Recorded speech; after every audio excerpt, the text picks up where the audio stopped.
Hello friends, welcome to Coder Coaster again. तो इस वाली वीडियो में हम बात करेंगे कि हैंगमैन गेम को रिएक्ट में हम कैसे बना सकते हैं। तो एक बार मैं पहले आपको दिखा देता हूँ कि हैंगमैन गेम होता क्या है। तो बेसिकली हमको इसमें एक वर्ड गेस करना होता है, और अगर वो हम मैक्सिमम अटेम्प्ट से ज़्यादा बार गलत गेस करते हैं तो हमारा जो मैन है वो हैंग हो जाता है, मतलब कि हम गेम लूज़ कर जाते हैं। तो जैसे कि अगर मैं इसमें आपको दिखा पाऊँगा, तो जैसे कि मेरा फर्स्ट अटेम्प्ट गलत गलत था, तो ये जो आदमी का सर है ये यहाँ पर हैंग होना शुरू हो गया है, और मेरे जो अटेम्प्ट्स हैं वो भी रिड्यूस हो गए हैं। मतलब कि अब मैं 5 और अटेम्प्ट्स गलत कर सकता हूँ और सही कर सकता हूँ बाकी के अटेम्प्ट्स। तो अब जैसे कि मान लीजिए मैं बी प्रेस करता हूँ, तो क्योंकि ये अटेम्प्ट सही था इसलिए हमारा ये जो आदमी है ये बच गया। मतलब बच नहीं गया है, लेकिन इसको थोड़ा सा टाइम मिल गया है कि अगर अब अभी हम और सही अटेम्प्ट्स देंगे और वर्ड सही से गैस कर लेंगे तो हमारा जो आदमी है ये लटकेगा नहीं। तो अभी मैं कोई दूसरा गैस लेता हूँ, जैसे कि मान लीजिए आर। इसका मतलब मेरा ये अगला अटेम्प्ट भी सही था, मतलब कि मेरे पास जो 5 लाइफ्स हैं वो अभी भी बची हुई हैं। तो एक और, अच्छा मैंने आर तो पहले से ही प्रेस कर दिया है। तो फिर से, अच्छा ये देखिए, जैसे मैंने अगला गलत अटेम्प्ट लिया है तो ये उसका और बाकी का पार्ट भी लटकने लगा है। अब मैंने एक और गलत अटेम्प्ट लिया तो इसके हाथ भी आ गए हैं। मैंने एक और गलत अटेम्प्ट लिया तो ये जो इसका दूसरा हाथ है ये भी अपीयर हो गया है। और अच्छा, ये वाला अटेम्प्ट सही था मेरा, मैं फिर से एक अटेम्प्ट लेता हूँ। और ये वाला अटेम्प्ट मेरा गलत था इसलिए इसका पैर भी आ गया है, और अब मेरे पास सिर्फ एक ही अटेम्प्ट बचा हुआ है। तो एम के लिए ट्राई करते हैं। तो जैसे कि आप देख रहे हैं कि अगर मैंने सारे के सारे अटेम्प्ट्स गलत कर दिए हैं तो मैं गेम हार गया हूँ, और जो करेक्ट आंसर था वो था ब्राउज़र। और अब जैसे कि मैं रीसेट पे क्लिक करूँगा तो मेरा गेम दोबारा से रीसेट हो जाएगा। अच्छा, एक बार फिर से ट्राई करके देखते हैं। आ ऑरेंज, एक बार फिर से ट्राई करके देखते हैं। हम्म, शायद ऑरेंज ही होगा।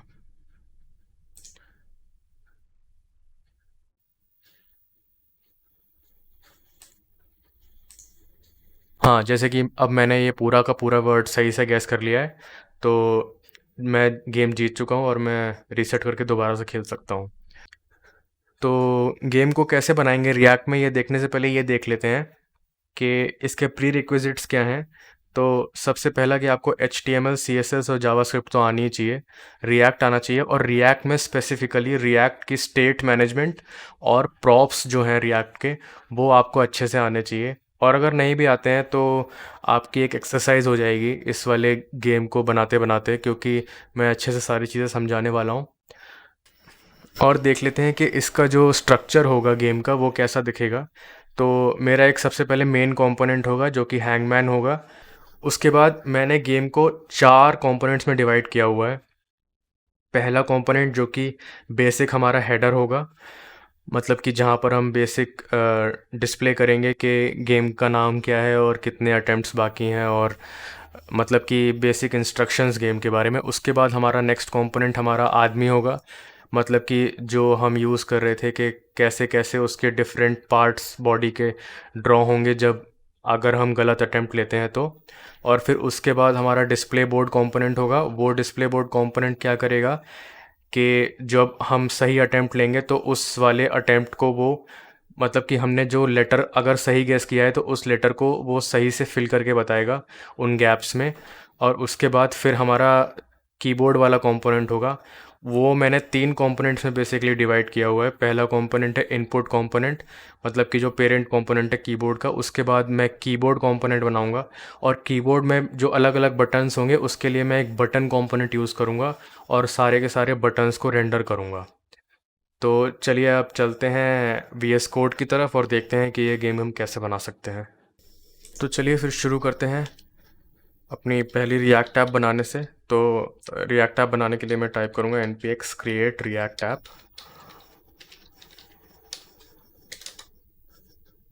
और एप्लीकेशन का नाम, तो यहाँ पर मैं एप्लीकेशन का नाम दे रहा हूँ हैंगमैन गेम। और इसके बाद ये फैच करेगा सारा का सारा डेटा।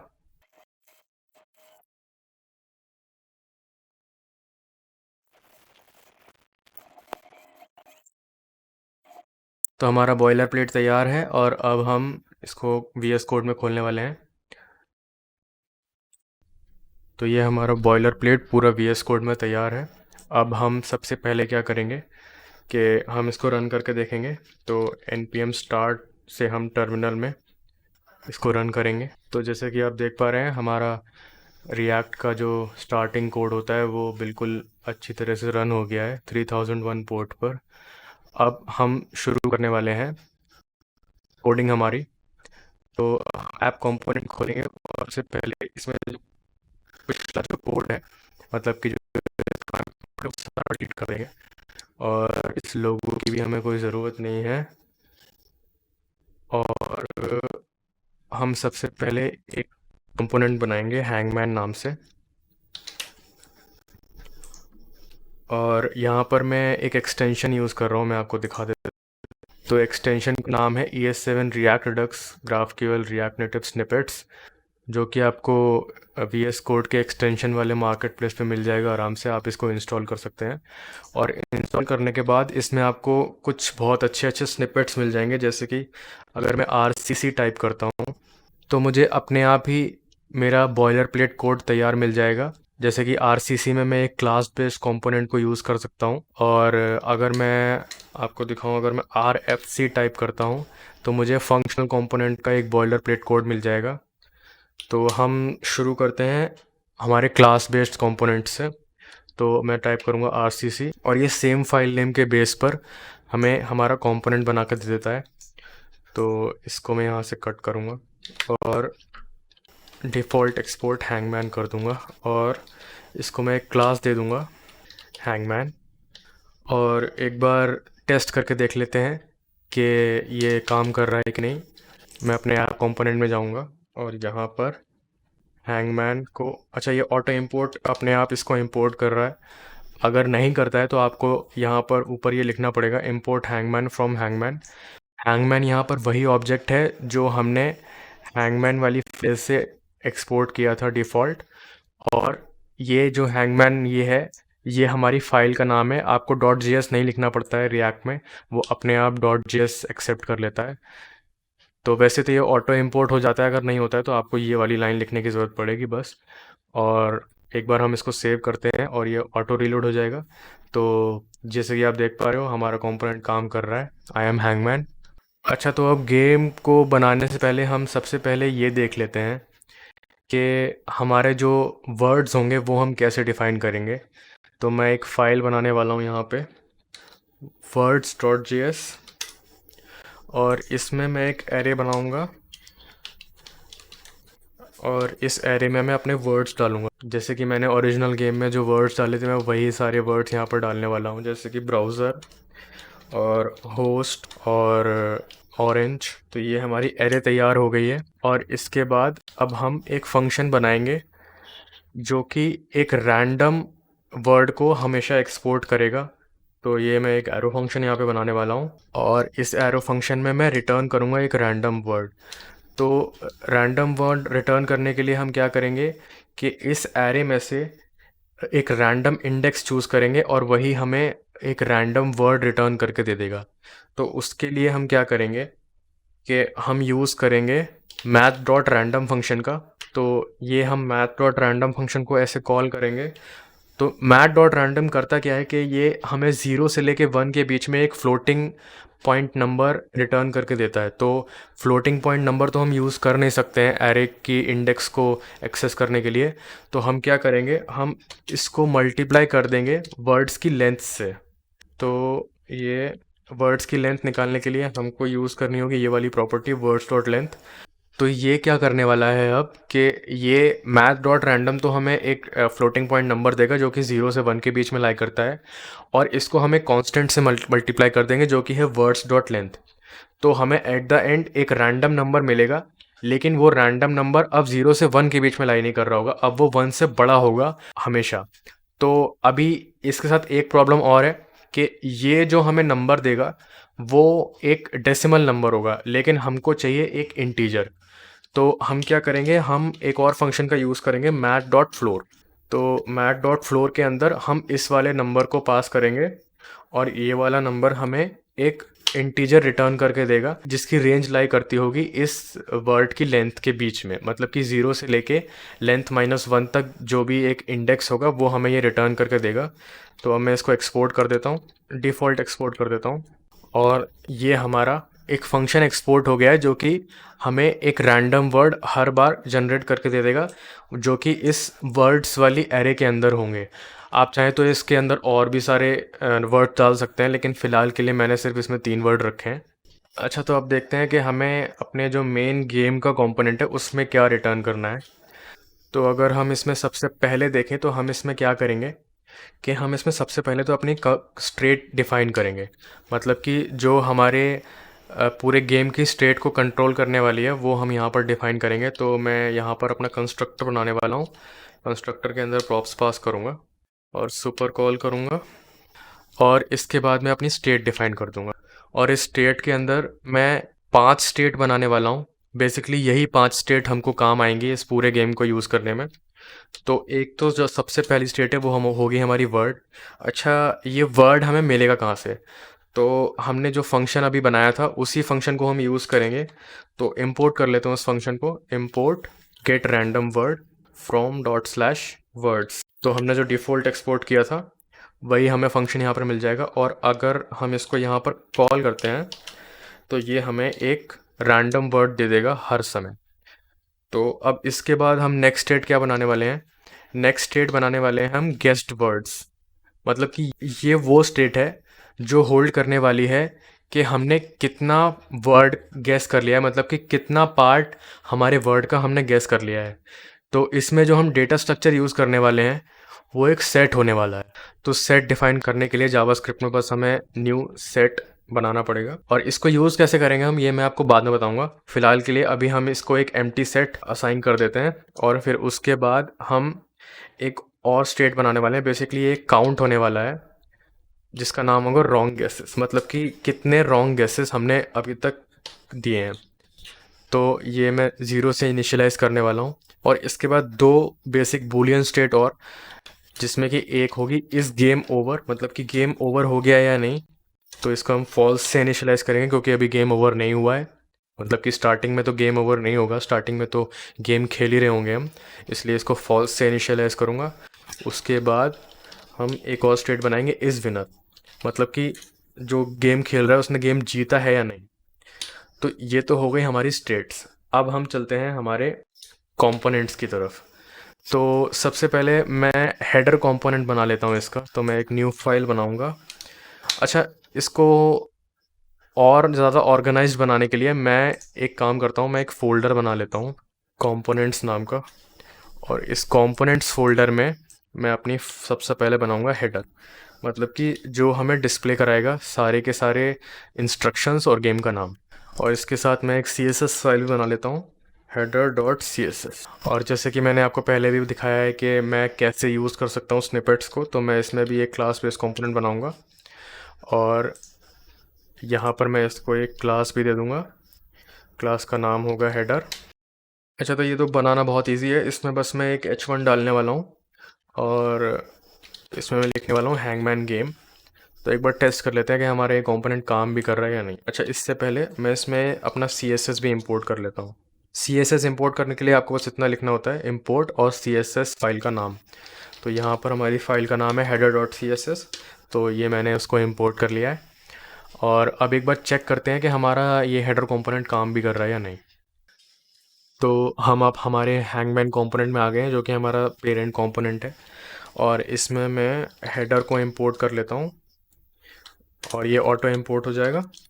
और मैं जब सेव करने वाला हूँ तो जैसे कि मैंने एक h1 रेंडर किया था तो मुझे हैंगमैन मिल गया यहाँ पर। अभी क्या करेंगे कि अभी यहाँ पर इंस्ट्रक्शंस लिख देते हैं।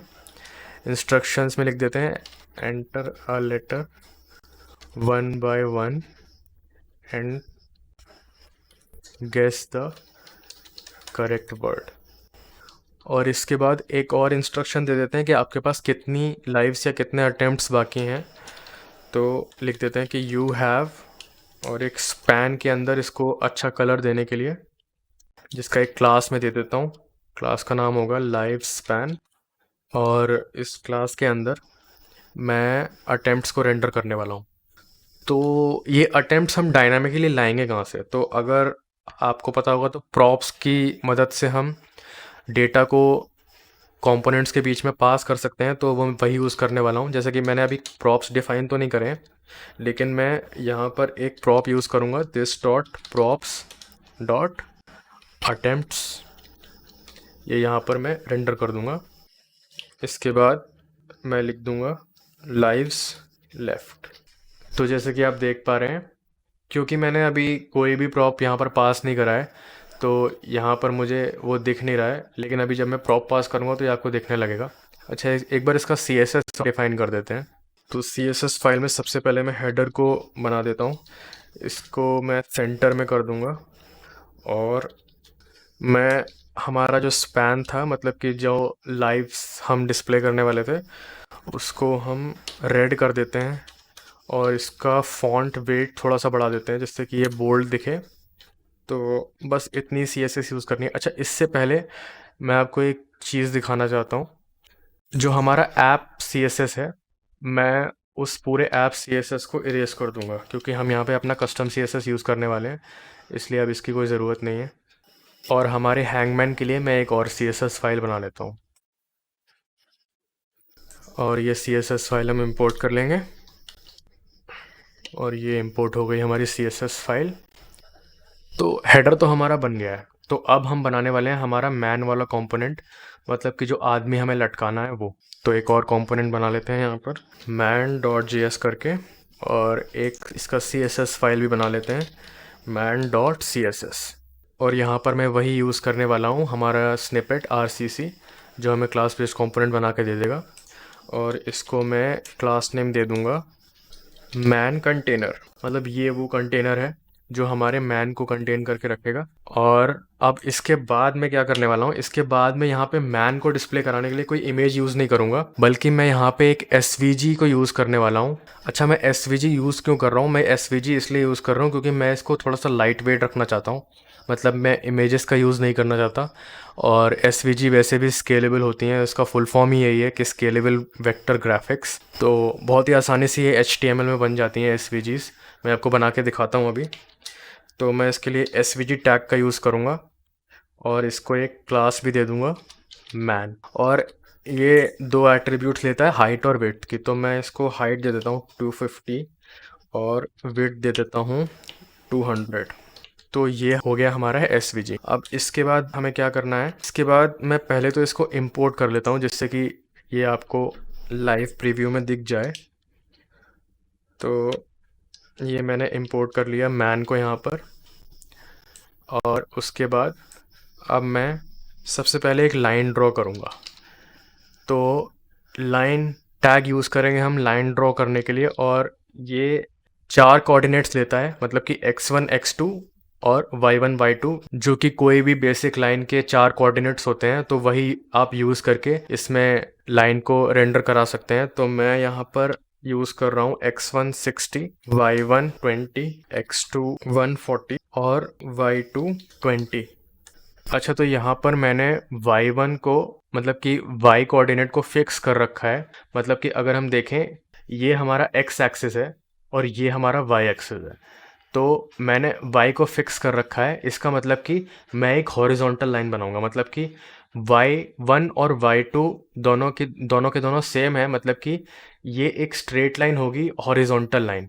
तो मैं इसको 2 कोऑर्डिनेट दूंगा x के, मतलब कि ये 60 से शुरू होगा और 140 पे जाके ख़त्म होगा। तो एक बार इसको सेव करके देखते हैं कि ये कैसे काम करेगा। और ये आपको विजिबल इसलिए नहीं है क्योंकि मैंने इसका कलर डिफाइन नहीं किया हुआ है। तो एक बार थोड़ा सा CSS डाल देते हैं इसमें। तो ये 2-4 प्रॉपर्टीज़ आपको, बेसिक प्रॉपर्टीज़ आपको देखनी पड़ेंगी। तो फिल का मतलब होता है कि जो शेप आप बना रहे हो वो फिल्ड होगी या फिर आउटलाइंड होगी, मतलब कि उसके अंदर कलर भरा हुआ होगा या फिर वो सिर्फ एक नॉर्मल आउटलाइंड शेप होगा। तो मैंने उसको ट्रांसपेरेंट कर दिया है और स्ट्रोक को मैंने ब्लैक कर दिया है, मतलब कि ब्लैक कलर का हमें जो भी शेप होगा वो विजिबल होगा। तो अगर इसको मैं सेव करता हूँ और यहाँ पर मैं इंपोर्ट भी कर लेता हूँ man dot C S S को, तो आपको एक लाइन दिख जाएगी, ये देखिए। और अब मैं क्या करूँगा कि अब मैं इस लाइन का थोड़ा सा विड्थ वगैरह डिफाइन कर देता हूँ। तो ये प्रॉपर्टी में यूज़ करने वाला हूँ स्ट्रोक विड्थ, और मैं 2 पिक्सल दे देता हूँ इसको। तो ये देखिए, जैसे कि आपने देखा राइट साइड में लाइन थोड़ी सी थिक हो गई है। अब इसके बाद मैं क्या करूँगा, मैं इसको थोड़ा सा अच्छा दिखाने के लिए एक प्रॉपर्टी होती है स्ट्रोक लाइन कैप, तो इसको मैं राउंड कर दूंगा, मतलब कि जो ये जो लाइन के जो एंड्स होते हैं ये राउंडेड दिखेंगे हमें। तो सेव कर देता हूँ मैं इसको, और ये देखिए ये राउंडेड भी हो गए हैं। मैं इसको थोड़ा जूम करके आपको दिखा देता हूँ।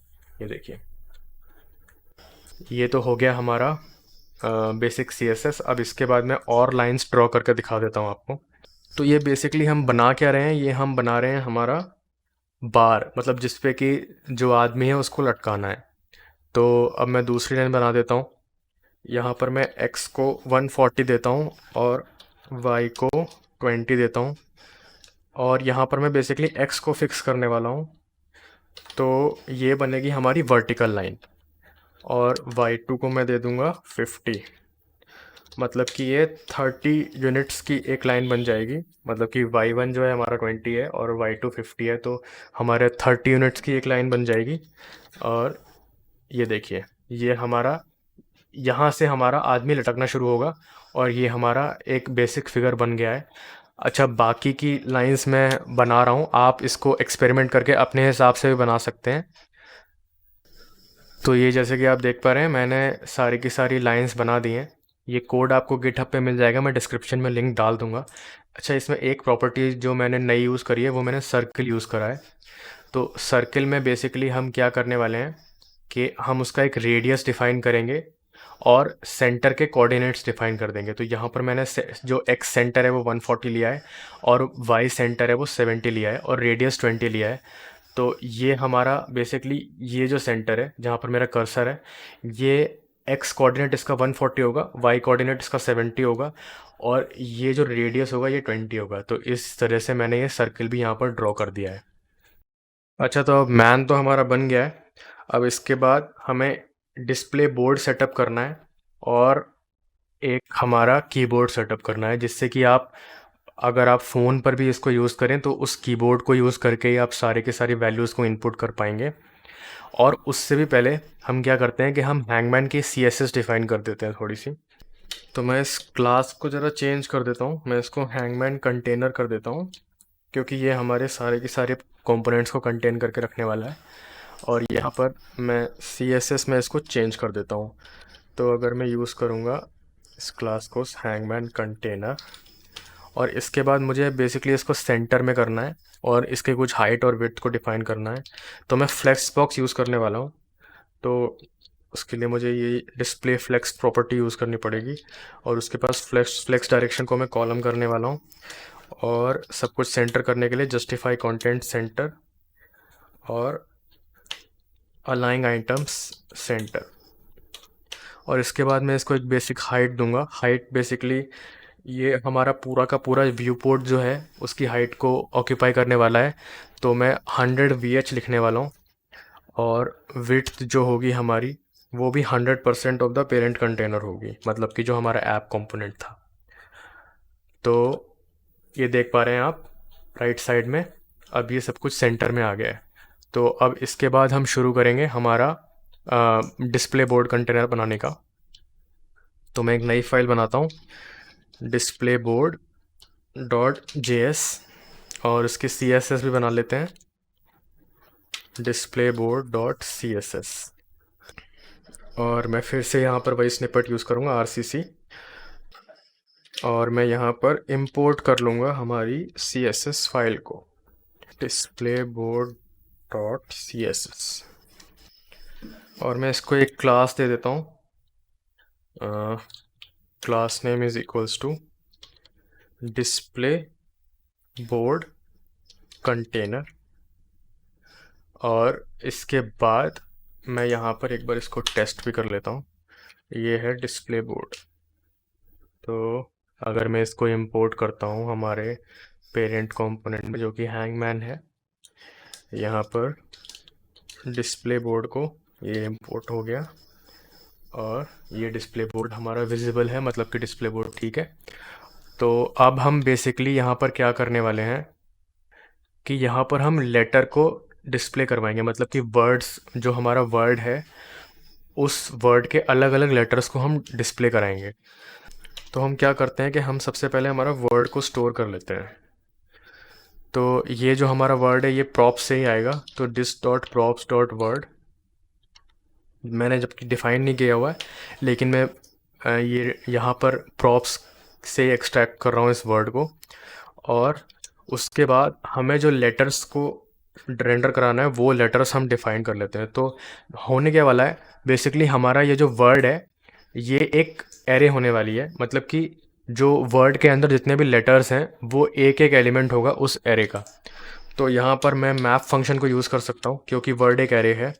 और इसके अंदर मैं क्या करूँगा, ये हम एक एरो फंक्शन को यूज़ करेंगे जो कि लेटर, मतलब कि पहला आर्ग्यूमेंट जो उसका एलिमेंट है और दूसरा आर्ग्यूमेंट जो उसका इंडेक्स है। तो यहाँ पर मैं क्या करूँगा कि रिटर्न करूँगा सिर्फ एक h2। तो मैं h2 के अंदर क्या रिटर्न करने वाला हूँ, h2 के अंदर मैं सिर्फ लेटर को रिटर्न करने वाला हूँ, मतलब कि हम सिर्फ h2 रेंडर करने वाले हैं यहाँ पर। और इसमें क्योंकि ये बहुत सारे h2 होने वाले हैं इसलिए यहाँ पर मैं इसको एक की भी दे देता हूँ जिससे कि ये कोई एरर ना दे। तो बेसिकली की क्या होने वाली है, लेटर प्लस इंडेक्स। तो ये हर बार कांस्टेंट और यूनिक रहने वाली है। और इसको मैं एक क्लास दे देता हूँ डिस्प्ले बोर्ड लेटर। तो ये यहाँ पर एरर देगा क्योंकि मैंने प्रॉप्स में कुछ भी पास नहीं करा है। तो एक डमी एरे पास कर देते हैं प्रॉप्स में। तो अगर हम हैंगमैन में जाते हैं तो यहाँ पर वर्ड में मैं पास कर देता हूँ।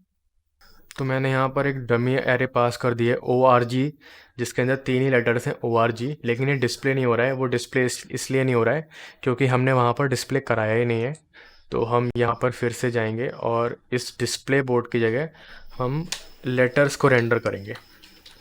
तो ये इस लेटर्स को यहाँ पर रेंडर कर देगा और ये देखिए ORG। अच्छा, ये वर्टिकल इसलिए आ रहे हैं क्योंकि ये इनहेरिट कर रहा है अपनी पेरेंट से, जो मैंने फ्लेक्स बॉक्स बना रखा है तो उसकी CSS को भी हम कस्टमाइज़ कर लेते हैं। बेसिकली CSS में भी हमें इसको फ्लेक्स बॉक्स बनाना है, सबसे इजी वही है और सबसे ज़्यादा एफिशिएंट भी वही है।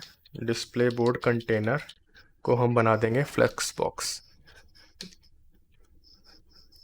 और फ्लेक्स डायरेक्शन को हम रो करेंगे क्योंकि हमें ये हॉरिजॉन्टल चाहिए।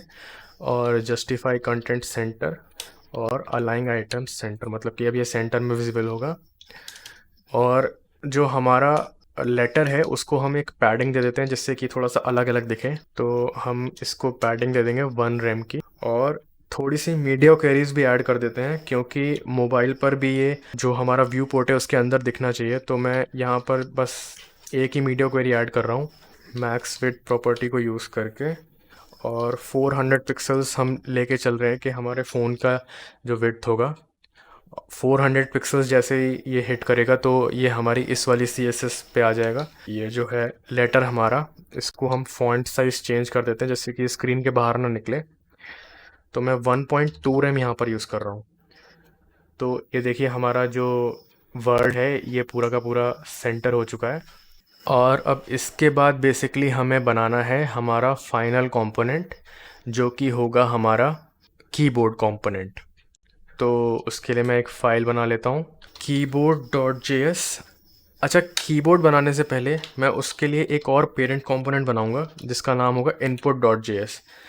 तो हम हमारे हैंगमैन पेरेंट कंपोनेंट में सिर्फ इस इनपुट को ही रेंडर करेंगे और इसके लिए मैं एक CSS फाइल भी बना लेता हूँ। तो इनपुट कंपोनेंट में भी हम वही स्निपेट का यूज़ करेंगे और हमारी फ़ाइल तैयार है। और अब इसके बाद इसको भी एक क्लास दे देते हैं इनपुट कंटेनर। और इसके बाद मैं इसमें एक कंपोनेंट रेंडर करने वाला हूँ कीबोर्ड। तो हम अपना कीबोर्ड कंपोनेंट बना लेते हैं पहले। और ये हो गया हमारा कीबोर्ड डॉट जेएस कंपोनेंट। और एक CSS बना लेते हैं इसका, कीबोर्ड डॉट CSS। अब कीबोर्ड में सेम स्निपेट का यूज़ करने वाला हूँ और मैं इसको एक क्लास दे देता हूँ। तो क्लास में मैं लिख देता हूँ कीबोर्ड कंटेनर। और इस कीबोर्ड कंटेनर के हम अंदर बटन्स को रेंडर करेंगे।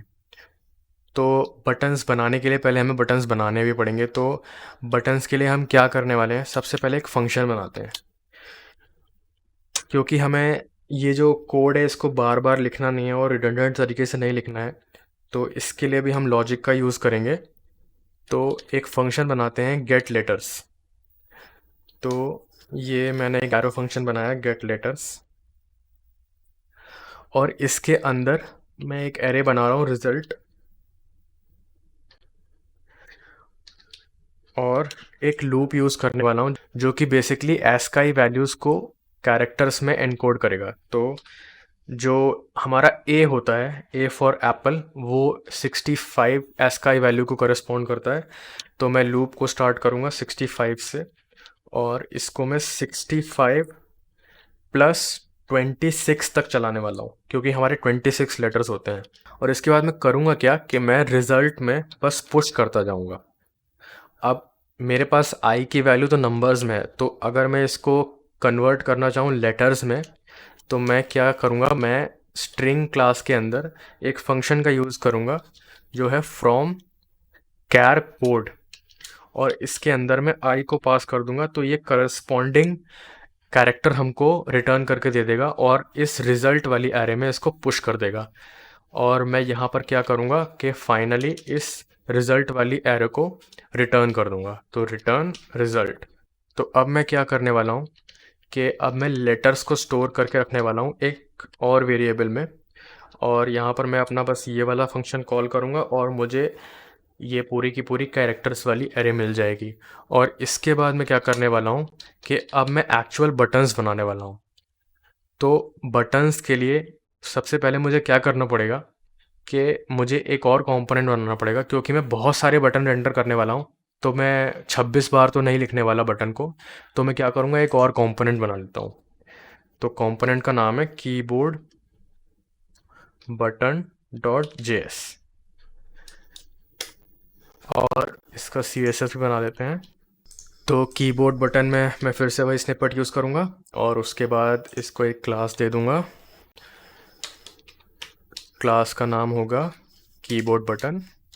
और ये डिव को रेंडर करने की बजाय मैं क्या करूँगा, मैं सीधे के सीधे एक बटन को ही रेंडर कर देता हूँ, क्योंकि इसमें और किसी चीज़ की ज़रूरत मुझे है नहीं। तो कीबोर्ड बटन, और इसको एक फंक्शन भी असाइन कर देते हैं जो कि हम बाद में यूज़ करेंगे जब हम स्टेट मैनेज करेंगे। तो एक फंक्शन बनाने वाला हूँ मैं हैंडल क्लिक, जो कि मैंने इसको असाइन कर दिया। और ये सबमिट की तरह काम ना करे, इसके लिए मैं इसको बटन असाइन कर रहा हूँ टाइप में।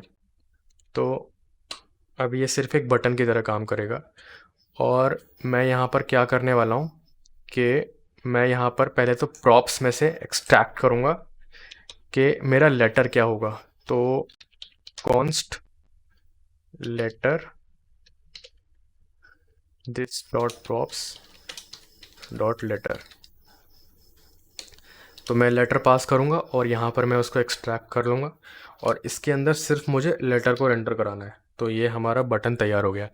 अब बटन के लिए मुझे इसकी थोड़ी सी CSS भी बनानी पड़ेगी, क्योंकि ये थोड़ा सा अच्छा भी दिखना चाहिए।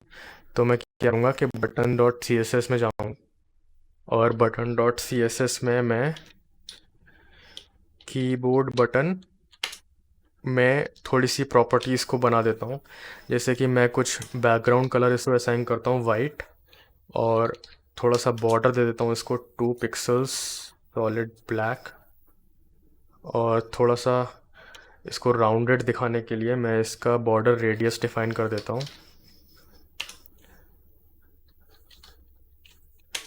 और इसकी एक हाइट और विड्थ भी मैं बना देता हूँ पहले से ही, क्योंकि मैं नहीं चाहता कि ये अलग अलग दिखे अलग अलग स्क्रीन्स पर।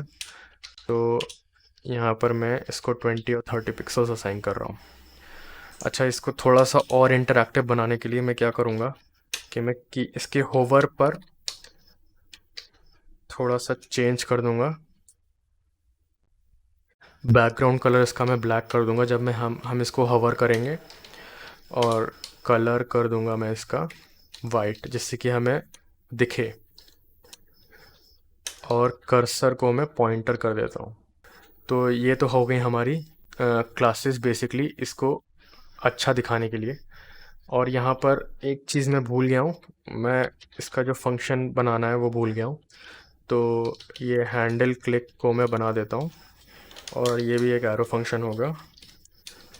और अभी के लिए ये फ़िलहाल इसको एम्प्टी रखते हैं, क्योंकि जब हम स्टेट मैनेज करेंगे तब हम इसका यूज़ देखेंगे कैसे होने वाला है।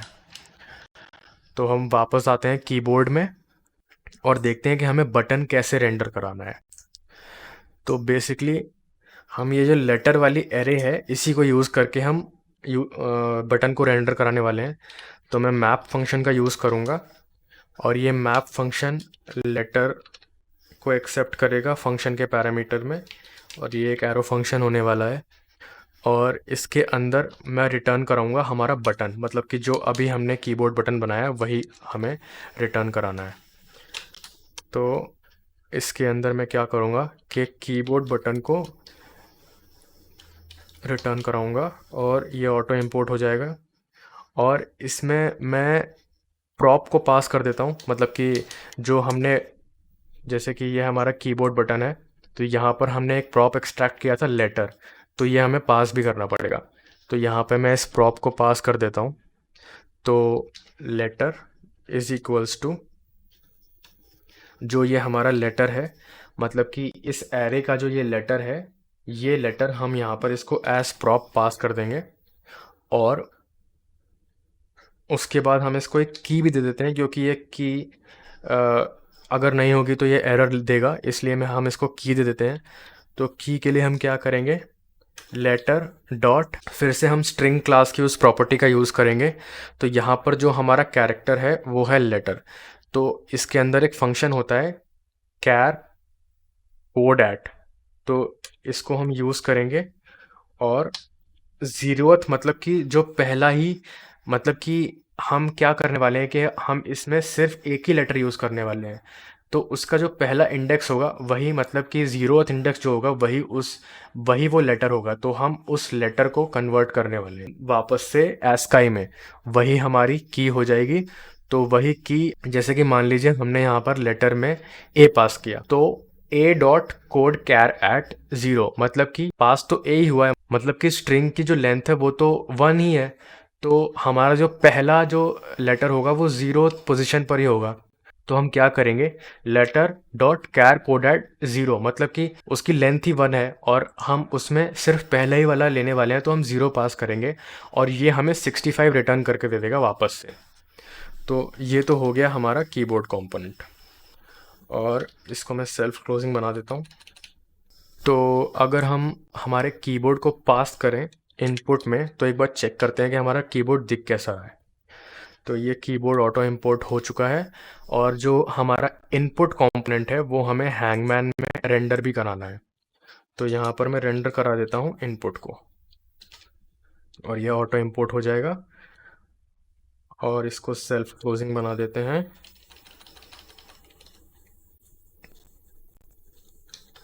अच्छा, यहाँ पर हमने 2 गलतियाँ करी हैं। वो 2 गलतियाँ ये हैं कि हमने CSS को इंपोर्ट ही नहीं करा है। तो हम दोनों जगह CSS को इंपोर्ट कर लेते हैं, मतलब कि कीबोर्ड में कीबोर्ड डॉट CSS, और हम हमारे कीबोर्ड बटन में भी CSS को इंपोर्ट कर देते हैं, import keyboard button dot CSS। और इनपुट में भी हम इंपोर्ट कर लेते हैं इनपुट डॉट CSS। और अपने कीबोर्ड कंपोनेंट में हम बटन्स को रेंडर करा देते हैं, क्योंकि हमने बटन्स को कीबोर्ड बटन असाइन तो कर दिया है, लेकिन कोई भी बटन हम रेंडर करा ही नहीं रहे, तो इस वजह से वो डिस्प्ले नहीं कर रहा है। तो जैसे कि आप देख पा रहे हैं कि ये हमारा एक कीबोर्ड पूरा का पूरा रेंडर हो चुका है, बस ये थोड़ा सा अच्छा नहीं दिख रहा है, तो उसको हम CSS से ठीक कर देंगे अभी। अच्छा, तो बेसिकली हम इसमें करने क्या वाले हैं कि ये जो हमारा एक एरे है पूरा बटन्स का, इसको हम एक ग्रिड में रेंडर कराएंगे। तो ग्रिड में रेंडर करने के लिए मैं अपना कीबोर्ड CSS खोलता हूँ, और इसमें मैं हमारी कीबोर्ड कंटेनर क्लास को सिलेक्ट करूँगा, और इसको मैं एक ग्रिड बना देता हूँ, डिस्प्ले ग्रिड। इसको एक ग्रिड बना देता है, और फिर उसके बाद मैं क्या करूँगा कि ग्रिड टेम्पलेट कॉलम्स, मतलब कि ये इसमें हम जो वैल्यू देंगे वो उसको उतने कॉलम्स में डिवाइड कर देगा। तो मैं बेसिकली करने क्या वाला हूँ, मैं इसको 1 FR 1 FR 1 FR करके इसको 7 बार 7 कॉलम्स में डिवाइड करने वाला हूँ। तो 7 बार 1 FR भी लिख सकते हैं, और मैं यहाँ पर इस फंक्शन का यूज़ करूँगा, रिपीट फंक्शन का, जो कि 7 बार 1 FR को रिपीट करेगा। तो ये तो हो गया हमारा जो हमारा टेम्पलेट होगा ग्रिड का। और उसके बाद मैं इसको थोड़ा सा गैप दे देता हूँ। तो ग्रिड कॉलम गैप, इसको मैं 2 पिक्सल कर देता हूँ, और ग्रिड रो गैप को भी मैं सेम ही कर दूंगा। तो जैसे कि आप देख पा रहे हैं, सेव करने के बाद मेरा ये कीबोर्ड जो है वो अच्छे से रेंडर हो चुका है, और ये दिखाई भी दे रहा है अब एक मैनेजेबल फैशन में, और ये अब थोड़ा बहुत एक कीबोर्ड की तरह लग रहा है। तो अब बेसिकली हमने ऑलमोस्ट पूरा बॉयलर प्लेट कंप्लीट कर लिया है। अब हमें इसका स्टेट मैनेजमेंट सीखना है कि अब हम बेसिकली स्टेट मैनेज कैसे करेंगे, कि जब हम कुछ प्रेस करेंगे तो क्या होने वाला है, जब हम गेम जीतेंगे तो क्या होने वाला है, जब हम गेम हारेंगे तो क्या होने वाला है। तो वही हम अब देखने वाले हैं कि अब हम इसका स्टेट मैनेजमेंट कैसे करेंगे।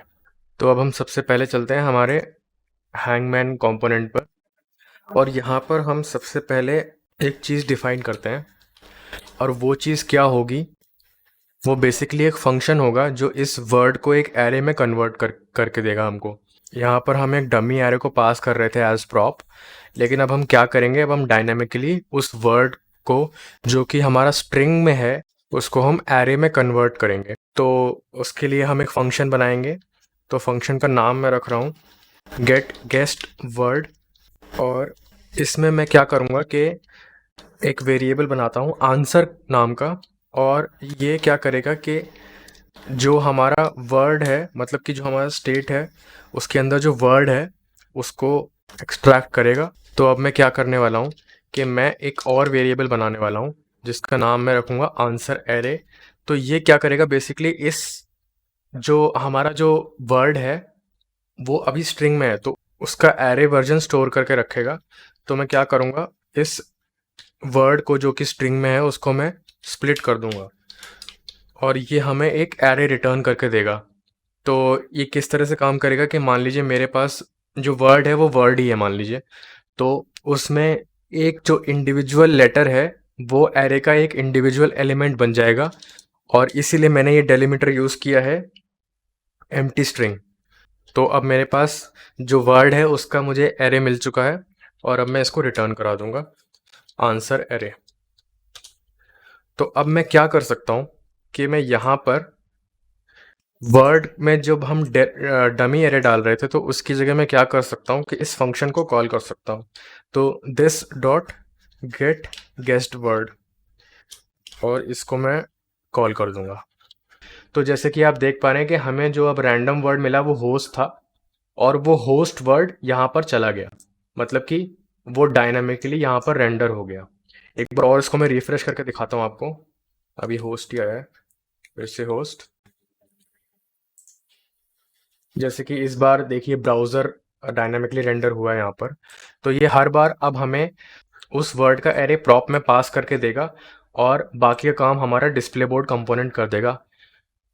तो अब हम देखते हैं कि हमने जो ये गेस्ट वर्ड जो सेट बनाया था वो सेट करने क्या वाला है। तो बेसिकली पहले मैं, अगर आपको नहीं पता है तो बता देता हूँ कि सेट होता क्या है।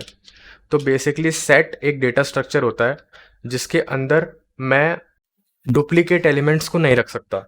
मान लीजिए कि अगर मैंने उसके अंदर 1 डाला तो मैं उसको दोबारा से उसके अंदर 1 नहीं डाल सकता।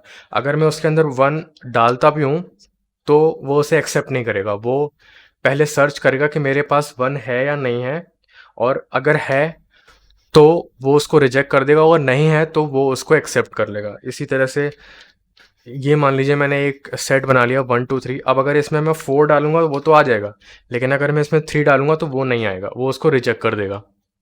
तो यही बेसिक्स होते हैं सेट के। अच्छा, तो अब हम अपने गेम में सेट को यूज़ कैसे करने वाले हैं। तो अगर मैं आपको ओरिजिनल गेम पर लेकर जाऊं, तो जब ये स्टार्ट होता है तो यहाँ पर मुझे ब्लैंक स्पेसेस दिखते हैं। तो ये ब्लैंक स्पेसेस क्यों दिखते हैं? तो बेसिकली मैं करने क्या वाला हूँ कि जो मेरा आंसर एरे होगा उसमें जो लेटर्स होंगे, उन लेटर्स को मैं चेक करूँगा कि वो हमारे गेस्ट वर्ड में प्रेजेंट है या नहीं। अच्छा, उससे पहले हम ये जानते हैं कि गेस्ट वर्ड स्टोर क्या रखेगा। तो गेस्ट वर्ड के अंदर हमारे वो वाले लेटर्स होंगे जो हमने सही गेस कर लिए हैं अभी तक। तो मैं क्या करने वाला हूँ, तो मान लीजिए कि मेरे पास जो मेरा वर्ड है वो है, मान लीजिए होस्ट है फॉर एग्जांपल। तो अब होस्ट मेरे पास आंसर में स्टोर हो गया है। तो अब मुझे क्या करना है, अब मुझे चेक करना है कि मेरा जो गेस्ट वर्ड है उसमें क्या मैंने कोई भी होस्ट का कोई भी लेटर मैंने गेस कर लिया है क्या। तो अगर मैंने गेस कर लिया है तो वो उसे एज इट इज उस लेटर को रेंडर करेगा, और जो लेटर्स मैंने नहीं गेस करे हैं वो लेटर्स की जगह वो एक ब्लैंक स्पेस रेंडर करेगा। तो ब्लैंक स्पेस के लिए मैं क्या यूज़ करने वाला हूँ, बस 3 अंडरस्कोर यूज़ करूँगा। तो यहाँ पर मैं एक वेरिएबल बना लेता हूँ एम्प्टी स्पेस नाम से, और इसमें बस मैं एक स्ट्रिंग लूँगा और स्ट्रिंग में होंगे 3 अंडरस्कोर्स।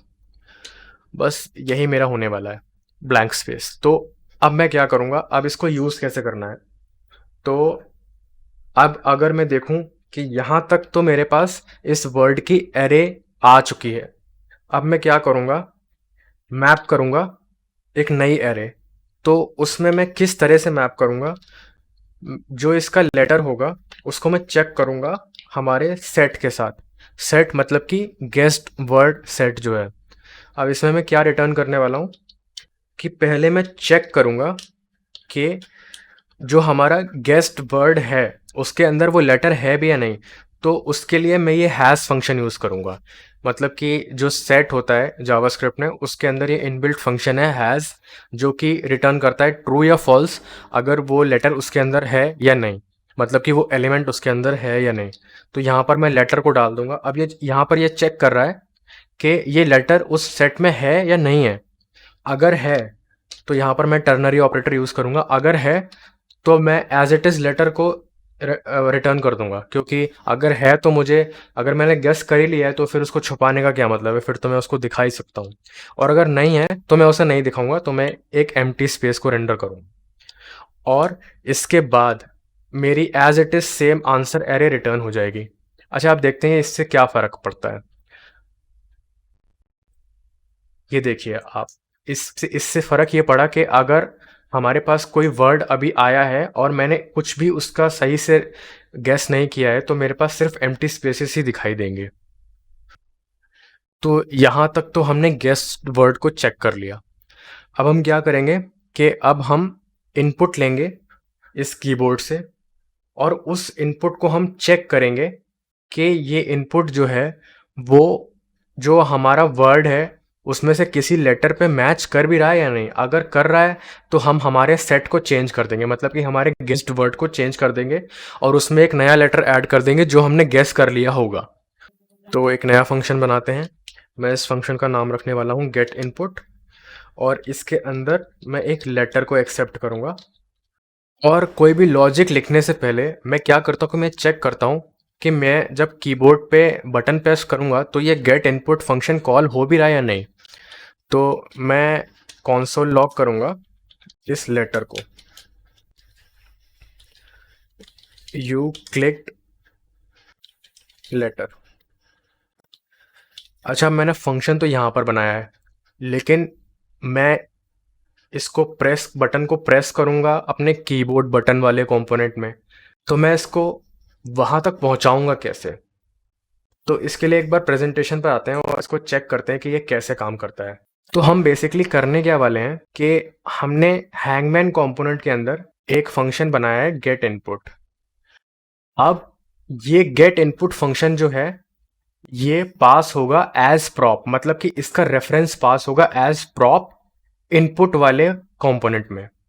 फिर इनपुट कंपोनेंट क्या करेगा, क्योंकि जो हमारा बटन है वो तो और नीचे है, तो इनपुट कंपोनेंट क्या करेगा कि इनपुट कंपोनेंट उसको फिर से पास करेगा कीबोर्ड वाले कंपोनेंट में। अब जो हमारा बटन है वो अभी भी कीबोर्ड कंपोनेंट में नहीं है, वो हमारे बटन कंपोनेंट में, मतलब कि कीबोर्ड बटन कंपोनेंट में। तो अब ये कीबोर्ड कंपोनेंट क्या करेगा, ये फिर से इस प्रॉप को पास करेगा इस बटन कंपोनेंट में।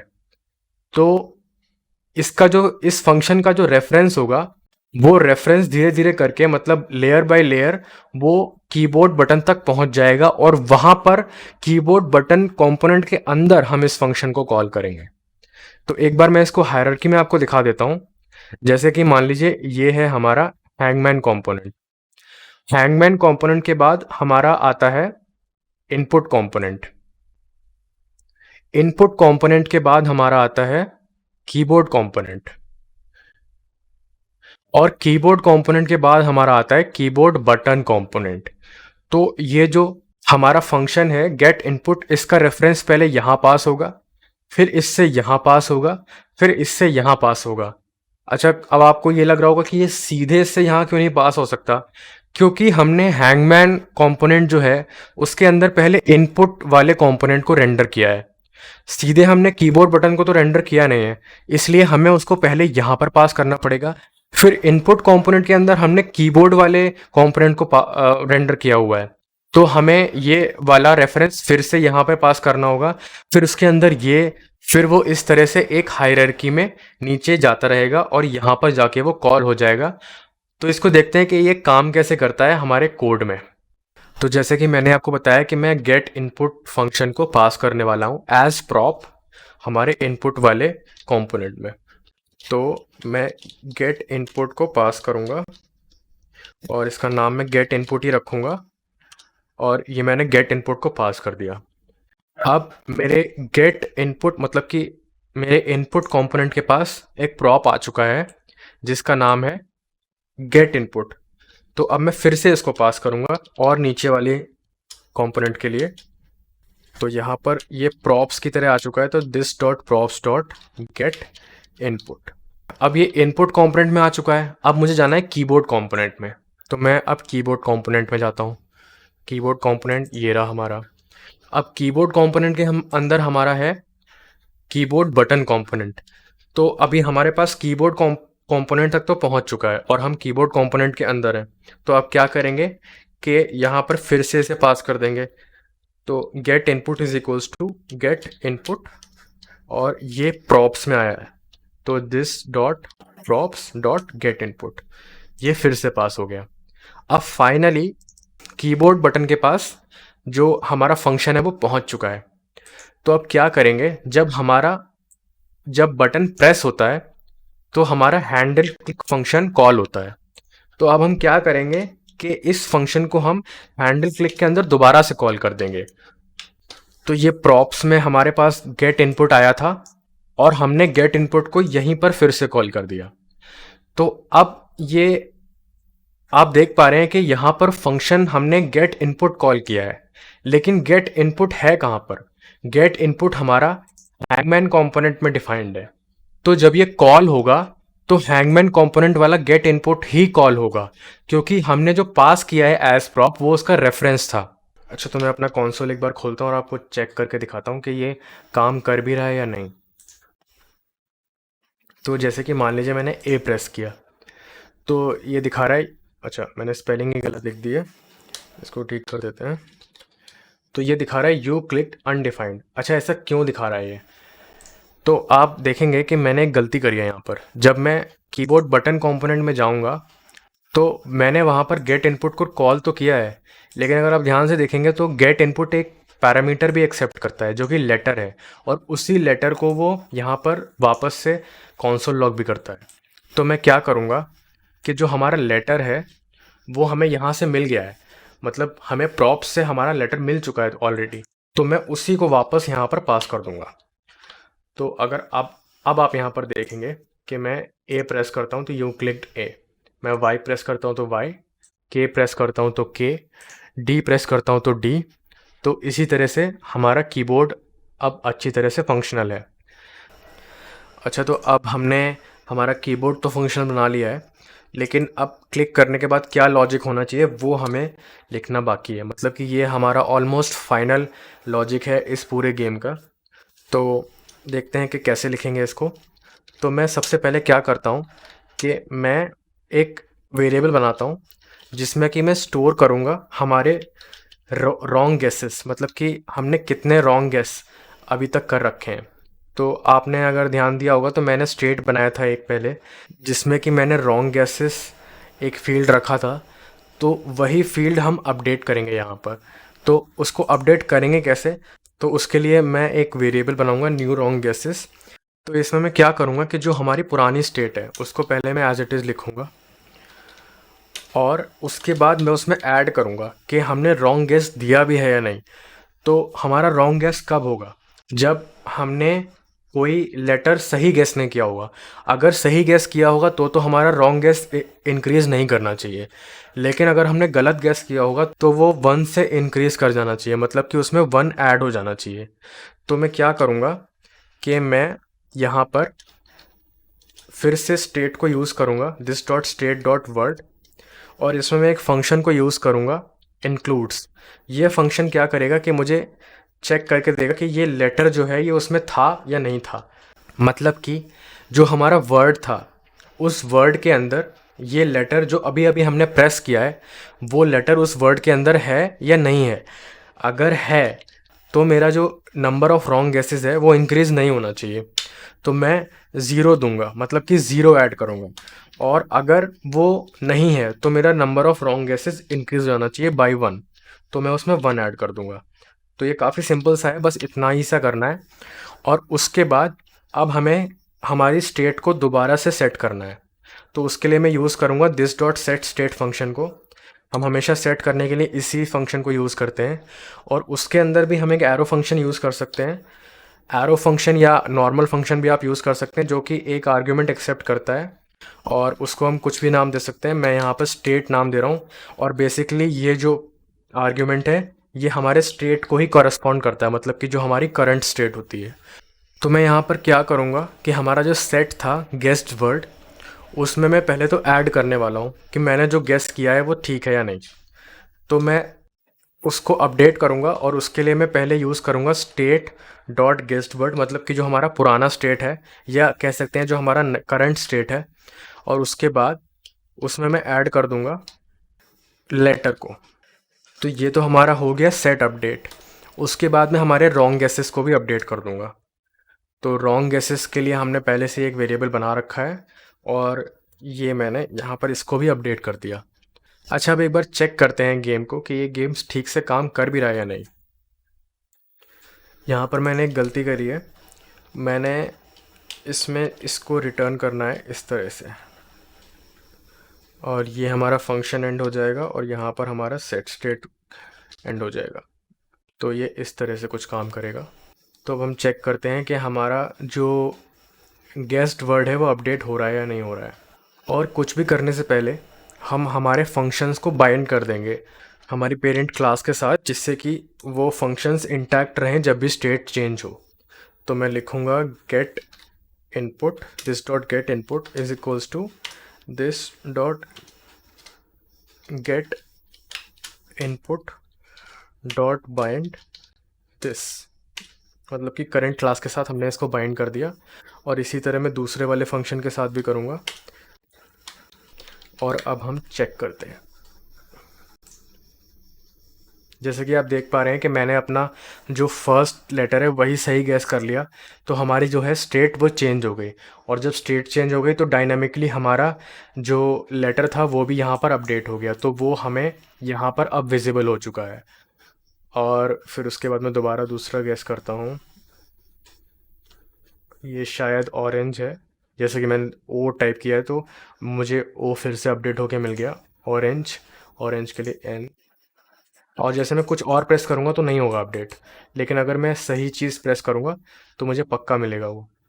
और अगर मैं जी प्रेस करता हूँ और ई प्रेस करता हूँ तो ये हमें पूरा का पूरा वर्ड यहाँ पर मिल चुका है।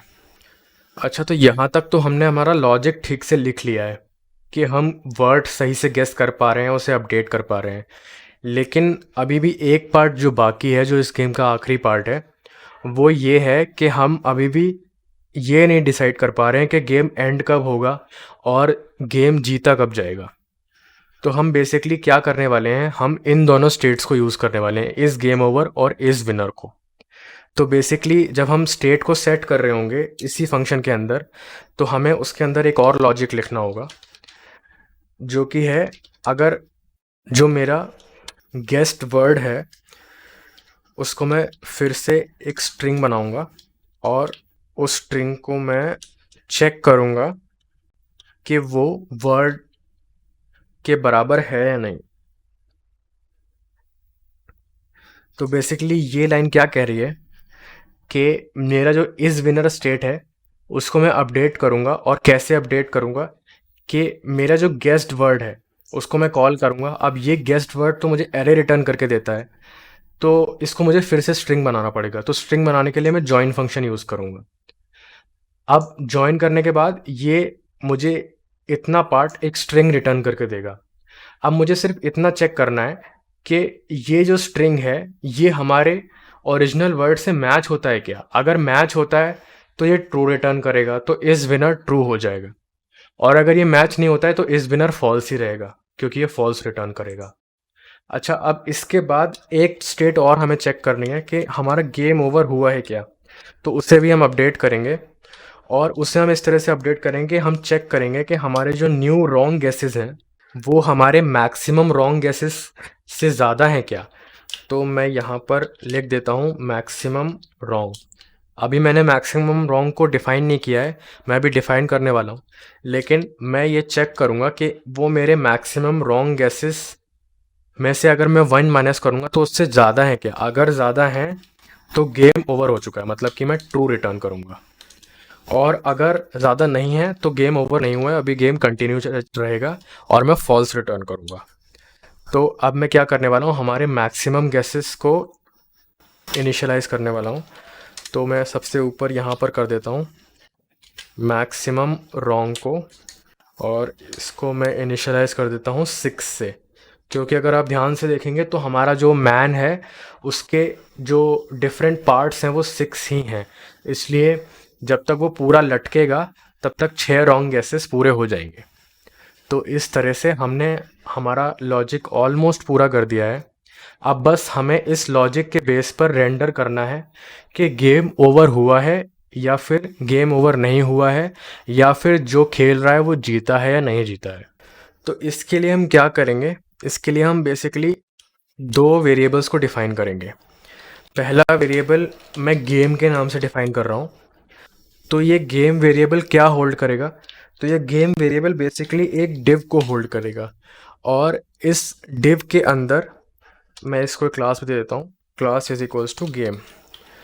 तो अब इस डिव के अंदर मैं बेसिकली ये डिस्प्ले बोर्ड और इनपुट को रेंडर कराऊंगा, मतलब कि इन दोनों को मैंने कंबाइन कर दिया है।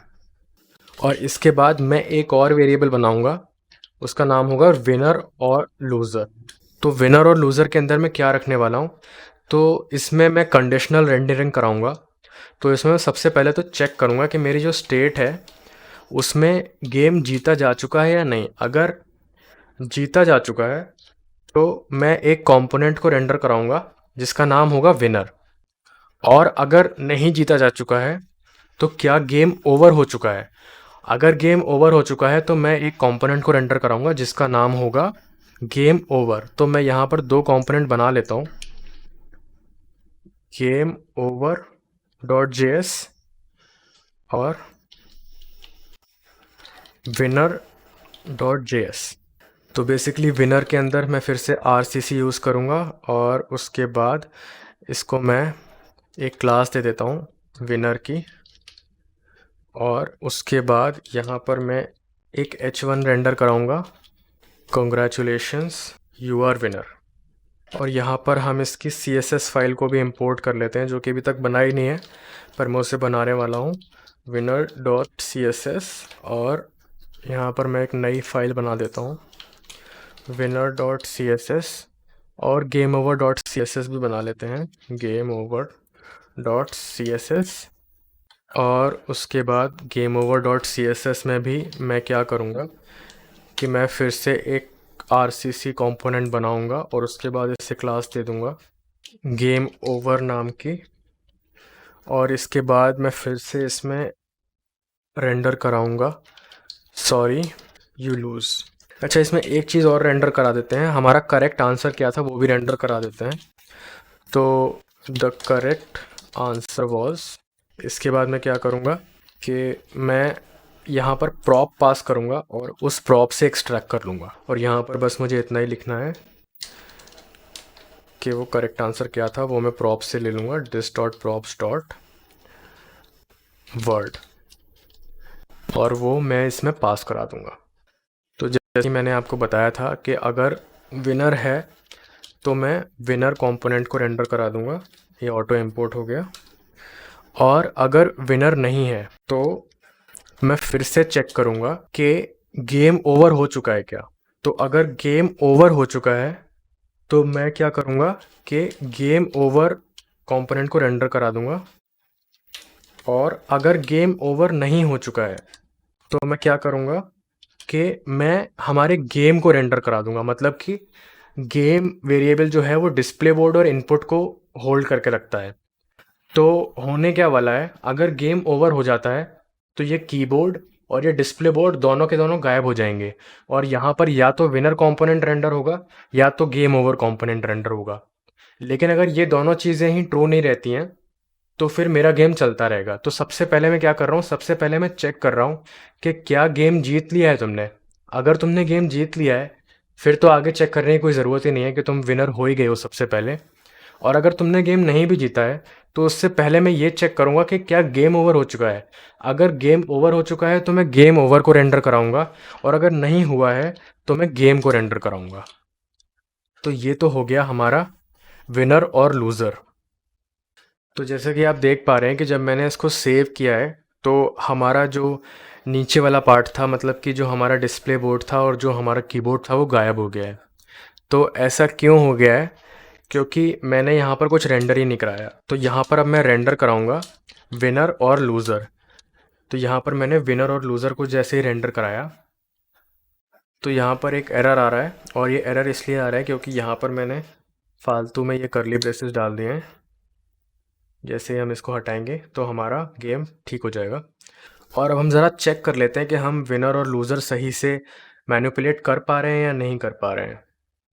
तो यहाँ पर अगर ये मैं इसको एज्यूम करूँ तो ये शायद होस्ट होगा, तो मैं इसमें डालता हूँ होस्ट।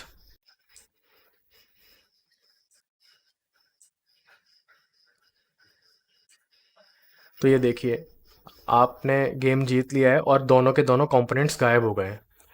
मैं क्या करता हूँ कि मैं 6 रॉन्ग गैसेस देता हूँ। ये देखिए, तो 6 रॉन्ग गैसेस के बाद आप अपने आप ही गेम हार जाएंगे। लेकिन इसमें यहाँ पर करेक्ट आंसर दिखा नहीं रहा है, वो इसलिए क्योंकि मैंने अभी प्रॉप में कुछ पास ही नहीं करा है। तो इसके बाद एक प्रॉब्लम और है कि हमारे पास रीसेट बटन नहीं है। तो रीसेट बटन बनाने के लिए क्या करते हैं कि एक फंक्शन बना लेते हैं जो कि इस गेम की स्टेट को रीसेट कर देगा। तो यहाँ पे एक फंक्शन बना लेते हैं रीसेट गेम, और इसमें हम क्या करेंगे, बस सीधे सीधे स्टेट सेट कर देंगे, दिस डॉट सेट स्टेट, और इसके अंदर ऑब्जेक्ट पास कर देंगे। तो वर्ड के अंदर क्या जाएगा, हमें फिर से एक नया रैंडम वर्ड डालना होगा। तो पुराना वाला फंक्शन हम यूज़ कर लेंगे, gate random word. Wrong gases को हम रीसेट कर देंगे 0 से, और उसके बाद इस गेम ओवर को भी हम फॉल्स कर देंगे, और हम इस विनर को फिर से फॉल्स कर देंगे। अच्छा, अब ये फंक्शन बना तो लिया है लेकिन उसको यूज़ कैसे करेंगे। तो इसको यूज़ करने के लिए हम क्या करेंगे, विनर और गेम ओवर में दोनों में ये पास कर देंगे। तो reset game is equals to reset game, और यहाँ पर भी मैं इसको कॉपी पेस्ट कर देता हूँ।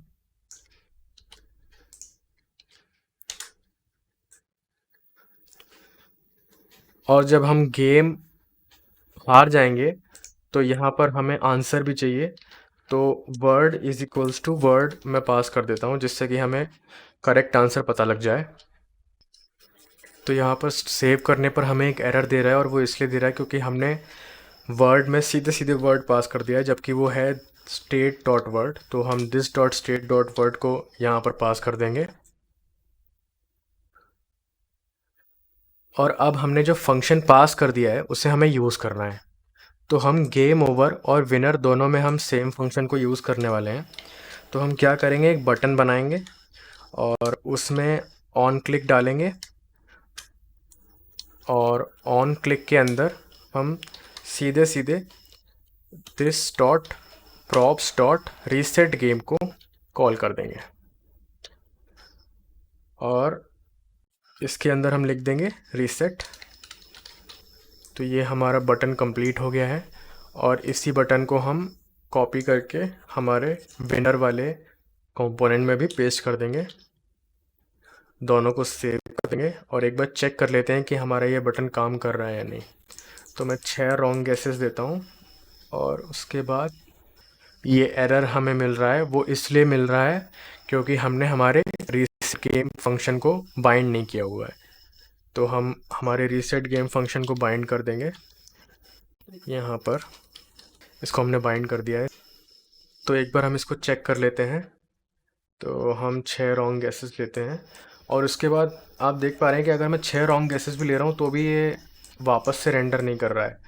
वो इसलिए क्योंकि ये हर बार रीसेट को कॉल कर देता है और ये कॉल इसलिए कर देता है क्योंकि हमने यहाँ पर इसको डायरेक्टली कॉल पे लगा दिया है। तो हम करेंगे क्या कि हम इस कॉल को हटाएंगे और फिर हम दोबारा से 6 रॉन्ग गैसेस लेंगे और यहाँ पर ये देखिए आप आ गया है। और इसके बाद जब हम रीसेट करेंगे तो ये फिर से हमें रीसेट हुआ मिलेगा। फिर से 6 रॉन्ग गैसेस लेंगे और फिर से रीसेट करेंगे। इसी तरह हम विनर में भी करेंगे और यहाँ पर इसको इस तरह से और रिफ्रेश करेंगे एक बार चेक करने के लिए। और हम 6 रॉन्ग गैसेस लेंगे और हम गेम हार चुके हैं। फिर से रीसेट करेंगे। तो ये आपका पूरा लॉजिक हो चुका है। बस इसमें एक कमी है कि ये ग्राफिकली कंप्लीट नहीं है। मतलब कि ये जो हमारा आदमी है ये लटकना शुरू नहीं हो रहा है। मतलब कि ये धीरे धीरे करके नहीं लटक रहा है बल्कि ये शुरू से ही लटका हुआ दिख रहा है। तो हम इसमें क्या करेंगे कि सबसे पहले तो हम इस मैन कंपोनेंट में हमारे रॉन्ग गैसेस को पास करेंगे। तो रॉन्ग गैसेस को पास करने के लिए wrong guesses is equals to wrong guesses और उसके साथ हम हेडर में हमारे अटेम्प्ट्स भी पास कर देते हैं। अटेम्प्ट्स इज इक्वल्स टू यहाँ पर हम रॉन्ग गैसेस को पास कर देते हैं। तो ये हमें एरर दे रहा है। वो हमें इसलिए दे रहा है क्योंकि हमने स्टेट से नहीं किया है ये। तो हम क्या करेंगे कि this dot state dot wrong gases को पास करेंगे और यहाँ पर भी हमने ये गलत पास किया हुआ है। इसको भी हम this dot state dot wrong gases को इस तरह से पास करेंगे। पर यहाँ पर सिर्फ रॉन्ग गैसेस को पास करने से कुछ होने वाला नहीं है क्योंकि वो हमें हमारी मैक्सिमम जो लाइव्स बची हुई हैं वो दिखाएगा नहीं। तो हम क्या करेंगे कि इसको हम मैक्स रॉन्ग में से माइनस कर देंगे।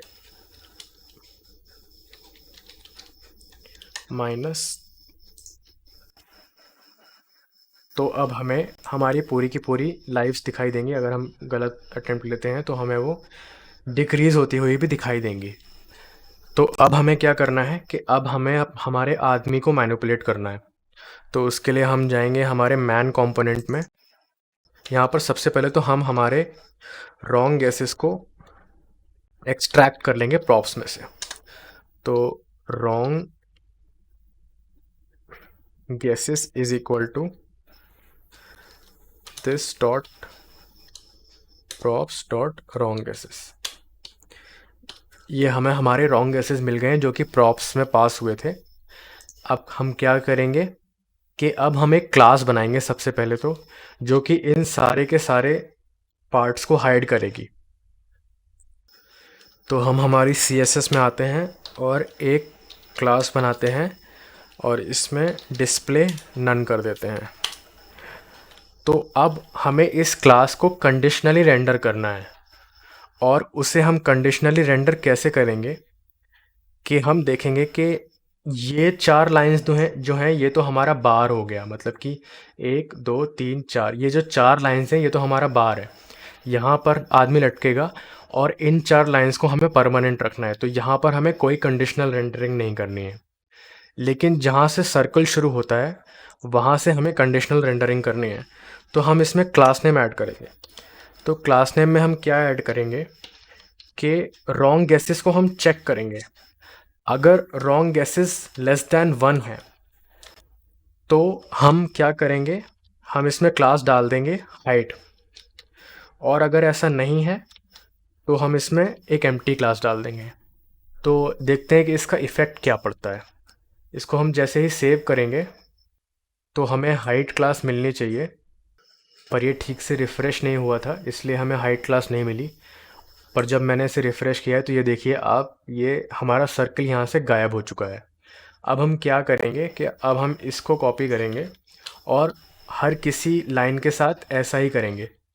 पर इस बार हमें एक चेंज करना पड़ेगा कि हमें इसको 2 करना पड़ेगा, इसलिए क्योंकि जब हम पहला रॉन्ग गैस लेंगे तो हमें सर्कल विजिबल होगा। फिर जब हम दूसरा रॉन्ग गैस लेंगे तो हमें ये वाली लाइन विजिबल होगी। ऐसा क्यों होगा? क्योंकि मान लेते हैं कि अभी हमने गेम स्टार्ट किया है और अभी हमने कोई भी रॉन्ग गैस नहीं लिया है, तो इसका मतलब ये है कि हमें कुछ भी नहीं दिखना चाहिए। तो इसका मतलब ये भी है कि हमारे रॉन्ग गैस 0 हैं।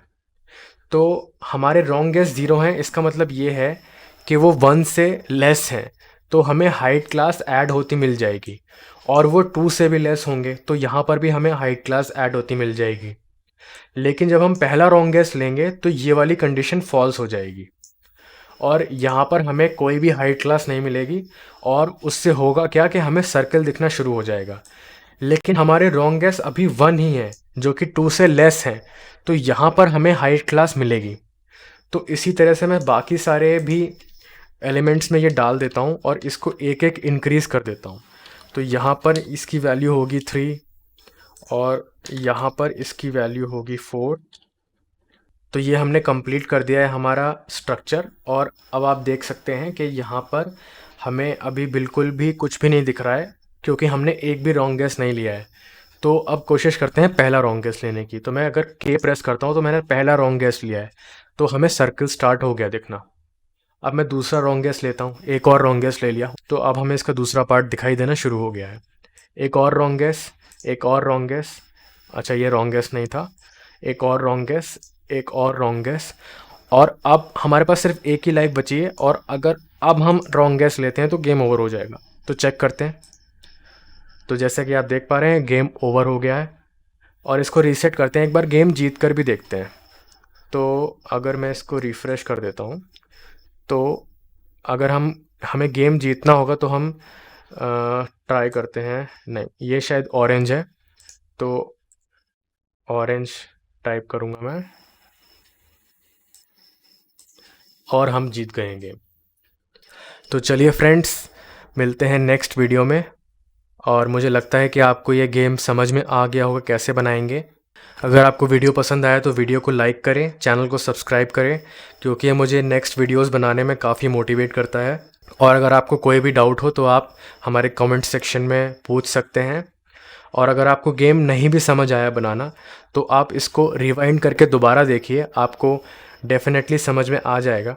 और अगर आपको इसका कोड देखना हो तो मैं डिस्क्रिप्शन में अपने गिटहब रेपो की लिंक डाल दूंगा, वहाँ से आप इसका पूरा का पूरा कोड डाउनलोड कर सकते हैं और उससे रेफरेंस ले सकते हैं। थैंक यू गाइस, मिलते हैं नेक्स्ट वीडियो में।